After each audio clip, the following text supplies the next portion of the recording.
Go ahead and get started. Guys, this is obviously the biggest game so far of the season. What does it take when you know kind of what the environment's going to be like, you know what the opponent's going to be like? What will it take for this team to be ready and to handle the moment the right way? Yeah, I think for us, the biggest thing is, what we've been locking in on the past couple of days is just taking it one day at a time, locking into the game plan, the scouting report and everything, and just being highly detailed. Obviously, Duke's a really good team coming in, to our arena. We're excited for it, ready for the challenge. One of the biggest things is we're going to, just have to be ready to go out and compete, leave it all out there. So I feel like we're ready for the challenge and excited for it. EJ? Yeah, just locking in on the small details, learning about Duke's team, and just going out there and be ready to compete. Honestly, it's probably the best team we're gonna play all season and ranked number 1 right now. So I'm looking forward to the competition and the competitiveness that we're gonna bring tomorrow night. EJ, what was it like for you to rewatch the film from the 2 games in Florida? Because you're carrying a pretty heavy load for this team right now. Your usage rate is higher than any player Ohio State's had in a long time. Doing a lot, also turning it over more than I'm sure you'd probably like. What was it like watching the film from those 2 games? What do you take out of what you did there? Just learning, honestly. I could have helped more on the defensive end the last game, I felt like. But I just got to keep improving. So I don't feel like right now I'm at my best. I want to be at my best at the end of the season. So as I watch that, I'm just learning from everything. Just got to be ready to come out and compete, honestly, just play my hardest. EJ, what are your impressions of Banchero for Duke, and how much are you looking forward to that matchup? You talked about defensively on him. I mean, everybody knows how good of a player he is. You just don't become the potential number 1 pick without working. So I feel like he's worked really hard to be in the position he's in, and I'm just going to approach the game how I approach every other game. Just go out there and play my hardest. How much extra motivation does it add? With it being the number 1 team in the country, does that add a little extra edge to you guys when you're practicing this week or anything like that? I wouldn't say that, no. But Duke's always been, a highly reputable school. Always got a good program. So I think, that along with the number 1, that definitely adds to it. But, I wouldn't say it adds like an extra edge in practice. We've been working hard, getting ready to prepare for this game for about 3 days now. So. Do you guys see this as an opportunity? I mean, is that kind of the thought process when you're facing a team ranked number 1 and the pedigree that Duke has, and obviously Coach K and everything that kind of goes into this game? Is this an opportunity for you guys to kind of showcase what you have? Yeah, for sure. I feel like everybody's going to come out and compete at the highest level. They're going to come out and not take us lightly, and we're not going to take them lightly at all. So when we just approach this game, this Coach K final season, that's kind of exciting to play against him. But we're just going to go out there, compete, honestly. And for both of you guys, the opportunity to play a game against Duke in Coach K's final season. I mean, I realize he's been at Duke, but he's been so much about USA basketball, and he's had such a huge impact on the sport. What are your first thoughts or first memories of seeing Coach K or hearing that name? What games do you think of? What moments do you think of? I don't really think of a specific game, honestly. Duke never really recruited me, so like I never really paid.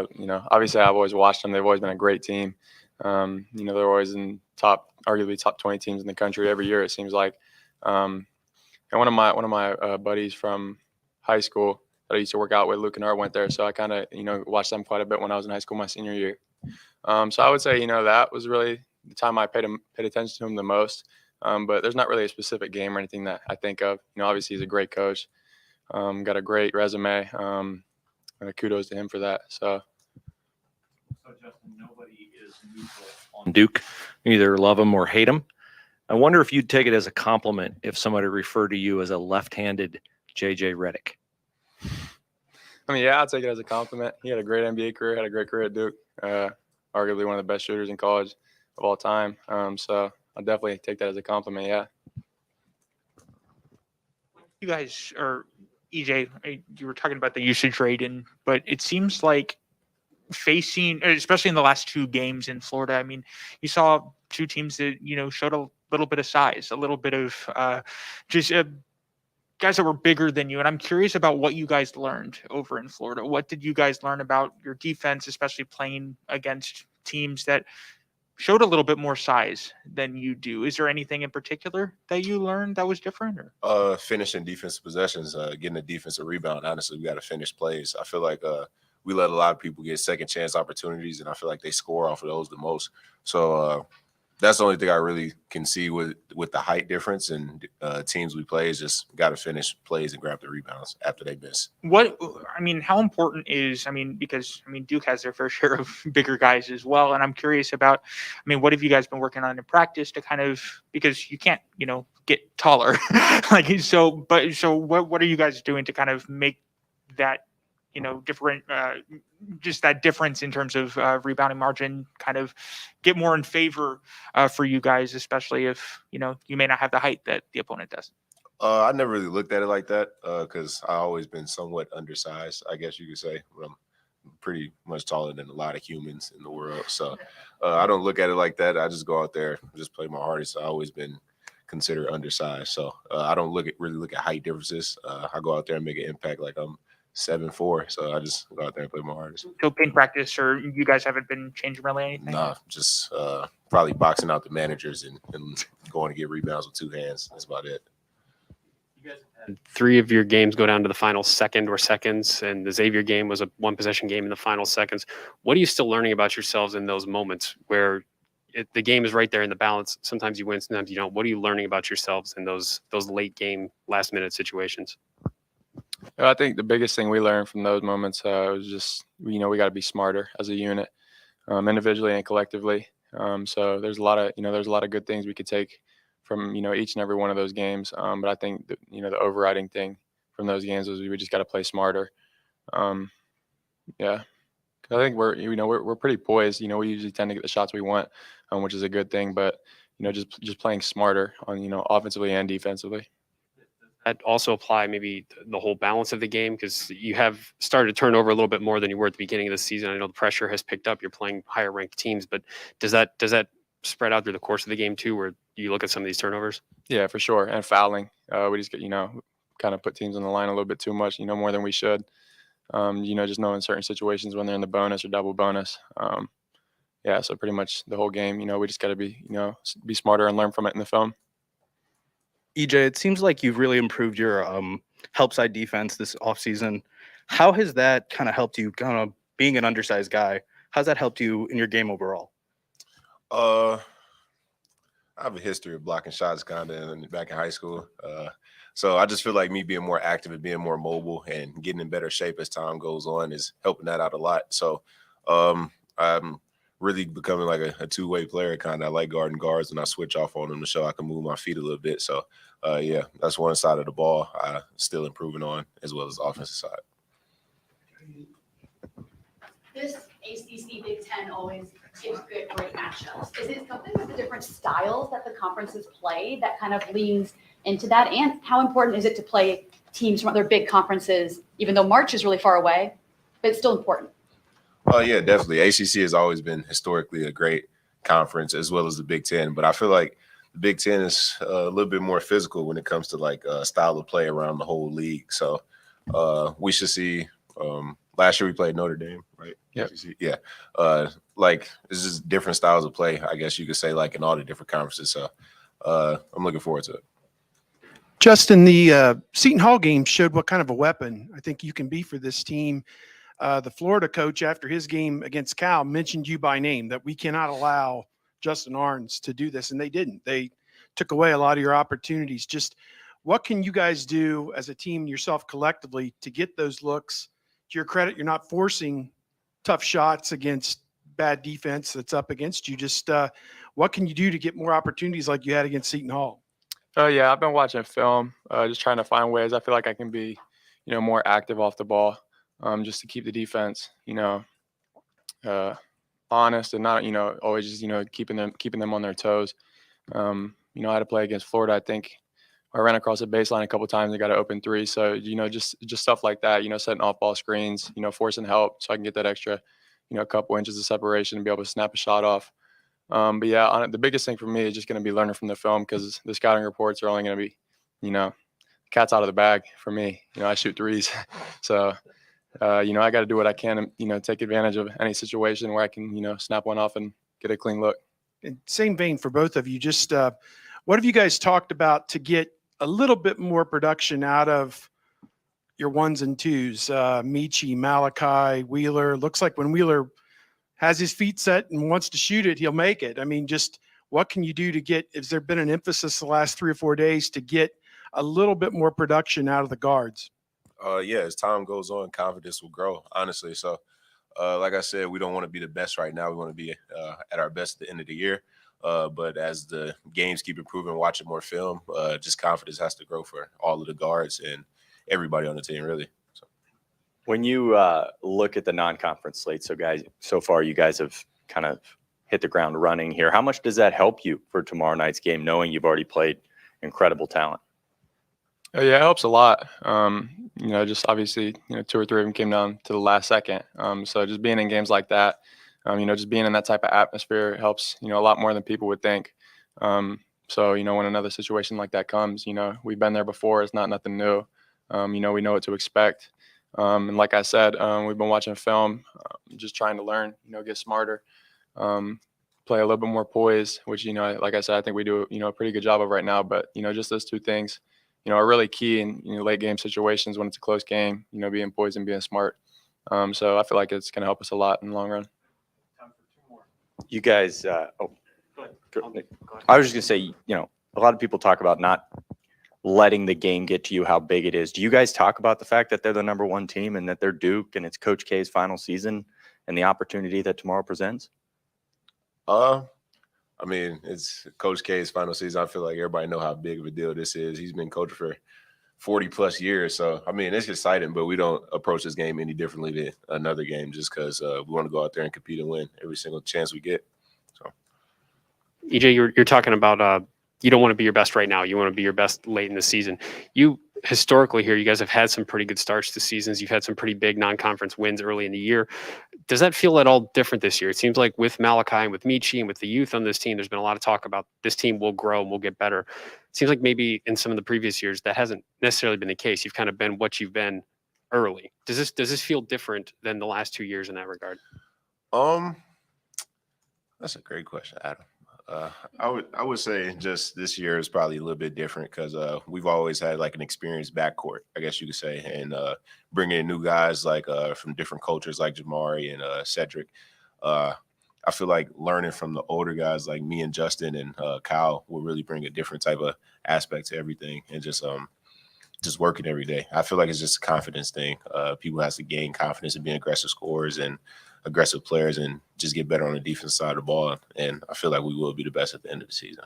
Justin, I assume you're familiar with Matt Sylvester's 3 that beat Illinois. Mm-hmm. Have you ever hit a game-winning, buzzer-beating 3? And if you were to hit one tomorrow night, would that be to you? I mean, I don't know what, statewide, state tournament, stuff like that. Would that be the biggest shot you've ever hit? To answer your first question, yeah, I have. I think I had a couple in high school regular season, a couple in AAU. But yeah, it'd be great to hit one tomorrow. Hopefully it doesn't come down to that, but if it did, I'll be ready to snap it off. Yeah, that'd be probably the biggest shot of my life. Thanks, guys. Appreciate it.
All right, guys, good to be with you. Let me give you a quick couple injury updates before we get into Duke tomorrow night.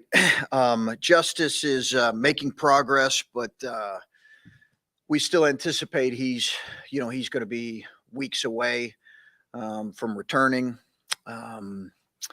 Seth Towns continues to make progress, but again, and he's making good, steady progress. But he's still weeks away as well, we believe. And then Eugene Brown remains in the concussion protocol, so he will not be available for tomorrow night. Unfortunately, we obviously heads are really important to make sure you're giving them ample time to return, and we expect him back here. But it's going to be once he's fully cleared. So he remains in concussion protocol. Listen, we're excited about tomorrow night. I think we've got a lot of important prep here. I just want to begin by a couple remarks on Coach K. It's had an amazing and legendary career. I think in my mind, he's one of the very best coaches and leaders in any sport, regardless of sport. You marvel at what he's been able to accomplish in his career, the 5 national championships and the 12 Final Fours. And I believe he's had a number 1 team as many as 24 times. The 3 Olympic gold medals, I think, are so significant. He's had an incredible career. And I think as much as anything, as you reflect back as a coach, you look at some of the people that have come through his program and that university, how impressive those people are, present company included here, Jay. But it's been, listen, I think I hope that he and his family have some time to enjoy retirement. And he's got a terrific team. I think one of the more gifted teams we've certainly seen here in our 4+ years. Great young talent, as well as some guys that are returning who have had some experience in their program. And I think when you have that blend, you have a chance to have a really special year. So we're looking forward to the challenge here. Chris, when you spend part of your press conference talking about the legendary coach you're about to go against and all the things that kind of come with this game with a young team, are you confident that they'll know how to handle the stage and the atmosphere and everything in the right way? Well, I think we'll see, Adam. We played in some unique environments already, just a few weeks into the season, right? It's been, I think, really a unique start for me, maybe as unique as any time, certainly here, but also even dating back to my years at Butler. I don't know that we've had a start where you've had a true road game in a sold out environment like that, really hostile environment as your, whatever that was, our third or second, third, fourth, whatever it was. And then back to back really great environments actually in Florida. We had a tremendous environment. And really 4 of our 6 games have went down to the last couple minutes. So this is now another kind of unique experience for our guys, in that it's going to be a home game against an opponent of this caliber. So this early in the season, I think poise is going to be important for us, Adam. Balance and the energy that's going to be required to play a game at this level with necessary poise. What have you seen from your guys in some of those environments and some of those, like you said, those late game situations? 3 of your games come down to the last seconds. The Xavier games in one possession in the last minute. What are you seeing from your guys in some of those minutes? Well, obviously, 2 of the 3 last possession games we've won, so you're encouraged by that. Really encouraged by that. And it's been from, as you mentioned, 3 of our underclassmen have played pivotal roles in those 2 of those 3 outcomes. I think as much as anything, you're looking at that and how we can continue to improve in that area. But as much as anything, you're looking at the balance of the game and how we can do things better and what we need to do better as coaches and players in the balance of the game. I was wondering, how many personal interactions have you had with Coach K over the years, and what might those have entailed in the past? And if you could elaborate on your relationship with him in general. Yeah, limited. I've sat with him a few times on the road, and had good conversation. Mike Schrage, who Coach and I both love, worked for Coach K early in Mike's career, and Schrage just loves Coach, loves his family. So we've had some conversations about Mike Schrage, who's now doing a really good job at Elon, and just in general, anytime I get a chance to talk to guys like that, whether it's Tom in the Big Ten or a number of guys. I remember playing Georgetown when I was starting at Butler, and I went and grabbed John Thompson before the game and spent some time with him. You're always trying to pick those guys' minds. Roy Williams, I've done the same thing. Get their thoughts on how we can do this at a high level. So if you Google greatest college basketball game ever, you'll probably get in the first two hits Duke 104, Kentucky 103. Yeah. And I think I'm right on the math. I think you were 21 in March of 1992. Yeah. So given your Lexington roots, yeah, I wonder where you were. Did you watch it? What were you feeling? Yeah, I was a sophomore in college at Brescia College. We were at our banquet. This shows you I'm from Kentucky and I'm a college basketball fan. So those of us that are college basketball fans know where we were at. I was in at a banquet, our basketball banquet. We had the game on in the background. So I remember the play, where I was at, where I was sitting, all of that. It's a memory that all of us who love college basketball won't ever forget. Not heard of the college you mentioned. Not Taylor? No, I transferred after my sophomore year. It was a small Catholic school in Owensboro, Kentucky called Brescia College, BRESCIA. Coach, obviously Duke brings a lot of size to the table as well. I was wondering how you would assess your kind of interior defense so far this season, and what you might have to change or improve or looking to do differently maybe against Duke, or looking to do the same. I think our biggest issue on the interior right now is we need to rebound the ball better, and that's not just on them, but that's collectively. I think our 2-point field goal percentage has been good defensively. It can get better, but I think it's been pretty good at times.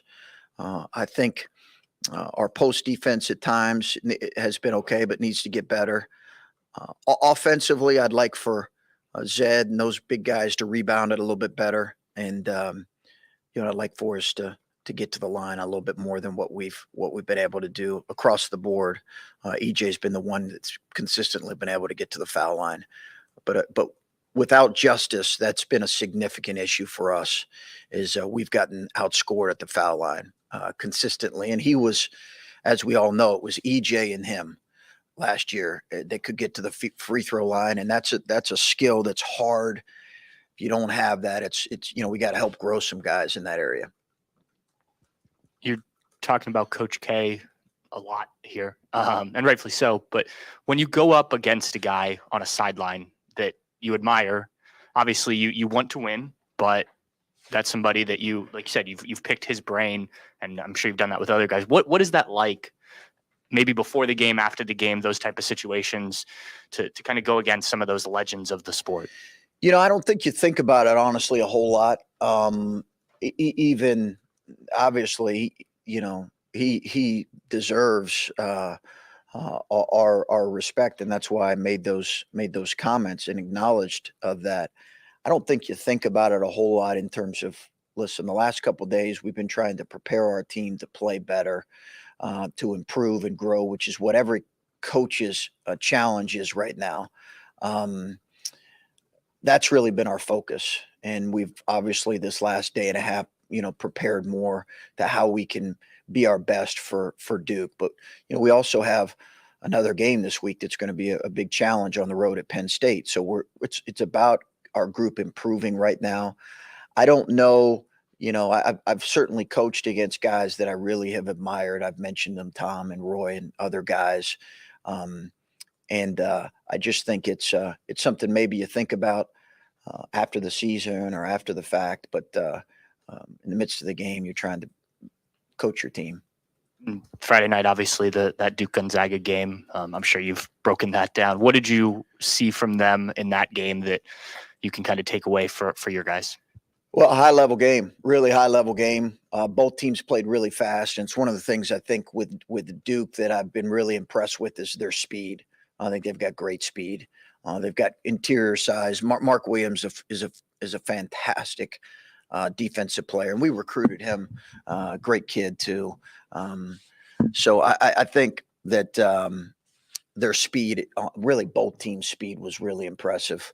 And I know Paolo's size is impressive in versatility, and it's, I think, even more impressive we've heard in person. So it was a high-level game, great college basketball game, particularly at this time of year. Can you enjoy a game like that, like we do, watching it for the clearly No. elite level of it, or can you not because you have to play one of them a couple days? Yeah, no, you're really somebody asked me that, and you're really watching it as a guy who's about to play him in a few days, as a coach trying to prepare his team and look at best ways to attack and best ways to put your players in the best spots. So it's not a game where you can sit back and have a cold beer and enjoy watching it. Really, Chris, I would have liked that, but not really one of those games. Chris, you were talking about that physicality of getting to the free throw line and things like that. What does EJ do that allows him to, I guess, be that consistent down low? And does he challenge the younger players to kind of do that, or what do you see from him that you'd like to see? Well, I think one, you recruit guys that can get to the foul line like that, and it's not to say that guys can't get better at it. Dwayne got a lot better with it, but you recruit high free throw rate guys. It's one of the reasons we recruited Justice Suing. Because that translates. Now the Pac-12 and the Big Ten is different, but usually those things translate. EJ has always been able to get to the foul line. I think guys can improve in it, but it's a gifted quality. Guys that can initiate contact, get to the spots, play with the physicality. We got to get better at that on the perimeter for sure, but it will help when Justice gets healthy, and EJ's always been able to do that at a high level. And it seems like, over the course of the past 2 games, you guys have seen increased size, whether it was Seton Hall, Florida. Yeah. And I'm curious about what you learned about your interior defense in that time. What, have practices changed to kind of plan for teams with bigger sizes? Duke's not small either. So what has kind of changed, if anything? No, I think we've done some good things. I don't really necessarily think where we've been impacted is we've gotten in rotation too much defensively, and we've got hurt on the glass. I think that's been the biggest thing that's been frustrating to me, and something we have to clean up. But in terms of just being overwhelmed by size, I don't know that that's necessarily been the case, as much as we've given up a little bit too much on the glass in with our bigs rotating. We got 2 more. We're going to talk 2 more play, and then Chris, I'm okay for a few more. with Duke, Kentucky, Xavier, Florida on the schedule, does that make you a better Big Ten basketball team? Because you can make the tournament with a great conference season. Yeah. Why are you playing all these people? I'm not sure if it makes me that or it makes me a dumb. You're doing it for the fans, right? I'm doing it. One thing to recognize with these, Clay, I do like playing a challenging non-conference schedule. And clearly, when I was hired 4 years ago, that was something that was clamored for by the fan base, and something that Gene and I talked about. I think as you put a schedule together, you anticipate a full roster in place, and that's not to make any excuses. There were games we could have won here of the 2 that we dropped. But I do like playing a challenging non-conference. The reality is the respective leagues put these matchups together. So we knew based on the anticipation that we were going to be a top 25 team. We knew we were going to play a good team that was going to come in here, both in the Big East, in the Gavitt games, and in this. Again, we don't shy away from it. We embrace it, but it does mean that there's your group is going to have to be tough-minded, and we're going to have to embrace what this is, and it's not going to look perfect for us either these first couple months. Said you embrace the challenge. It doesn't get any bigger. The number one team in the country tomorrow. How much do you talk about that? How much do you emphasize that it is Duke? It's the best team in the country right now. How much do you relish that chance? Listen, we talk about executing. We talk about doing what our guys need to do to play well. We talk about playing with poise and aggressiveness.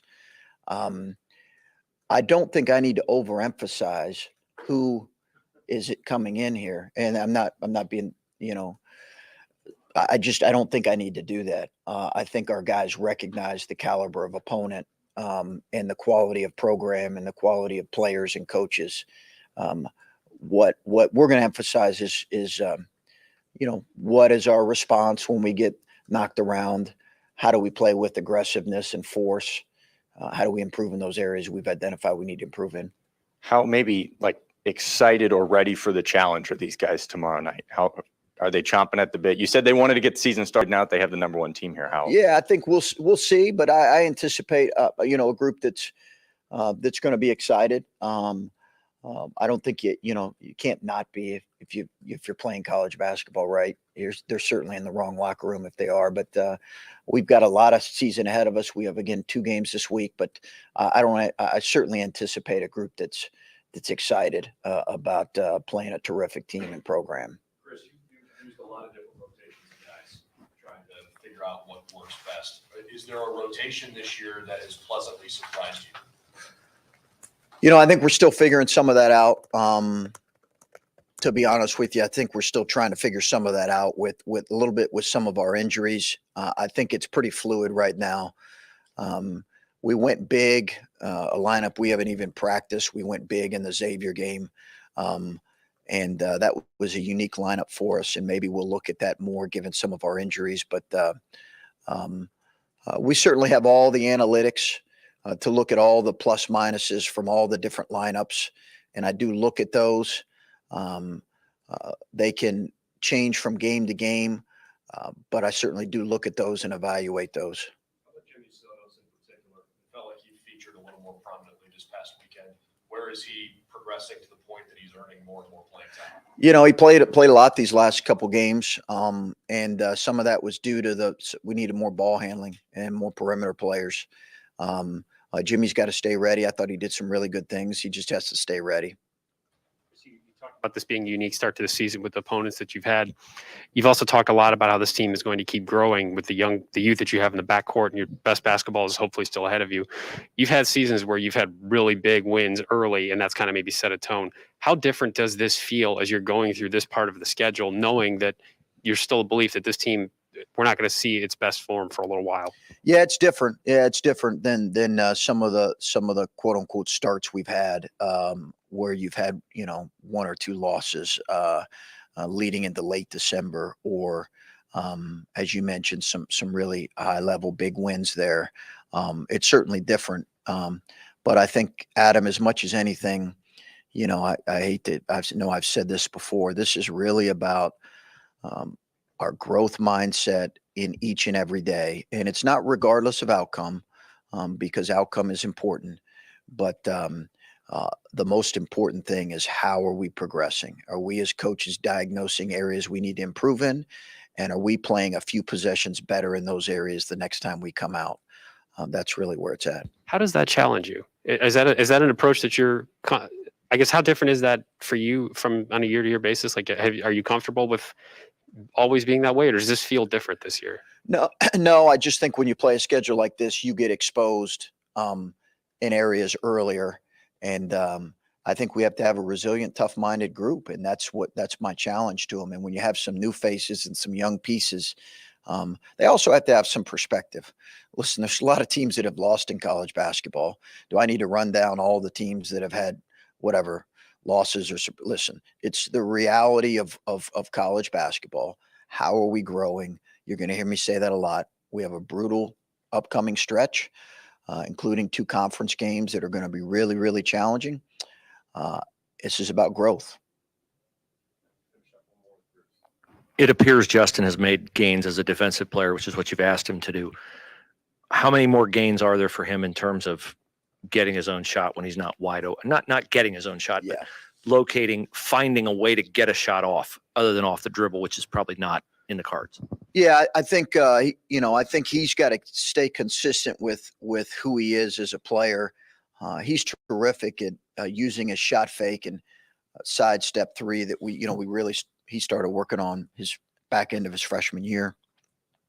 I think I need a little bit more rebounding out of him, but I think his attention to detail outside of one game and his effort outside of one game defensively has been pretty solid. And I think a guy in his position has to be consistent with that. Our team needs that, and he has to be that. And he's had some really great moments offensively. He's such a weapon. He puts fear in the opposition because of how well he shoots it. And we've got to continue to find ways to free him up. Sometimes it's hard when they hug his body, but I think he understands that creates gravity. His presence out there creates gravity and openings for other guys on the floor. Anything else? Okay, thanks, guys.